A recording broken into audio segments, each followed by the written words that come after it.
I wanted to ask you, like, before coming to college, this dream of going into the fan companies. Like, everybody hyped it up so much. And now, because of all of these hiring freezes, I don't think it's viable now. What is your take on that? Like, is it still viable to compete towards fan companies, or like it's better to just go off with startups and all? Yeah, I was talking with a friend of mine who is at IIT Delhi and he is in his final year. And he said that, Ishan, at our college, the craze for FANG has died down, and what is really working out right now are the high frequency trading companies. These basically hedge fund type companies who manage funds and they do high frequency trading in the stock market. So they need software engineers to create models for them. And these companies are offering crazy high packages. Right? आप वो सुनते होगे, right? Like 45L Microsoft package, in hand 15L, the rest in stocks. These companies, if they say 1 crore of package, they actually pay like 5 to 6 lakhs in hand salary. Right? And बहुत सारे लोगों को पता नहीं है इसके बारे में, because many people are focused towards fan and they're not seeing the bigger picture, that there are other great opportunities that you can get get hold of. So for example, बहुत सारी companies ऐसे हैं, you won't even know their names, but they are offering crazy packages to software engineers. So Google करो उसको and you will find great companies that you can apply to. Again, fan is great for the tag, right? If you want to start a YouTube channel and if you are a engineer, you can make a ton of content and you can get a ton of success that way. But if you want to have accelerated learning and if you want to make a lot of money doing that, then FANG might not be the right place to do so, at least in India.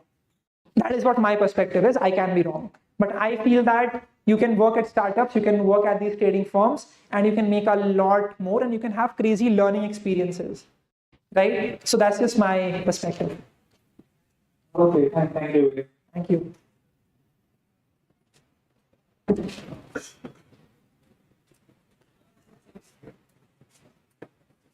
Hi, Ishan. My name is Ishan. So, actually, I don't have any question for you, but we are all familiar with the 80% attendance policy. So, I wanted to suggest a something to relax. बिल्कुल सर्वोच्च कर कुछ करिए. I wanted to suggest the policy to do so, and can you please explain how this can bring out more right minds from the policy? Yeah, I think that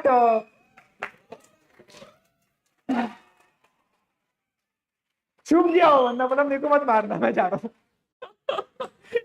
Prashant, I feel like there are two schools of thoughts about this, right? There's one thing that you put on restrictions on people, you have to attend this.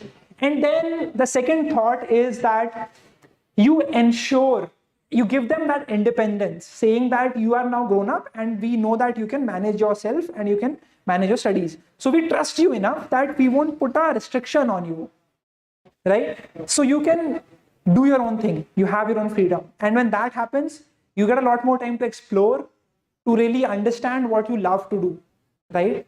And so the colleges that will focus on the later part will flourish in the future. And I think that is what is required.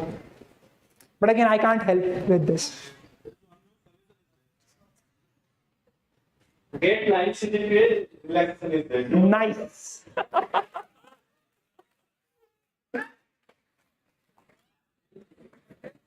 Hello, I'm Harshita. Hi, Harshita. Thank you for coming here. I'm very grateful, and we are all very grateful. It is very sunny and feeling over here, to see you over here and listen to you. As we have been listening to your videos offline, online, through YouTube and all, your contribution very inspired because it was very hopeless. And I thought college was only the path we can achieve success, but you opened up new more ways, and I was very thankful about that. So, Thank you so much. I would like to come to my question right now. Yes. About time, yes. My question is about the open source. So I have learned a lot about the open source projects. So I actually want to know how you can get open source projects. When and how you can start open source projects. How do you feel that you're ready for it? And we have to meet the requirements and necessities as well. So how do we know that we are ready for it? And GitHub is also very much hyped up. Is it working right? And I want to know how important the role is. What GitHub plays important role in open source.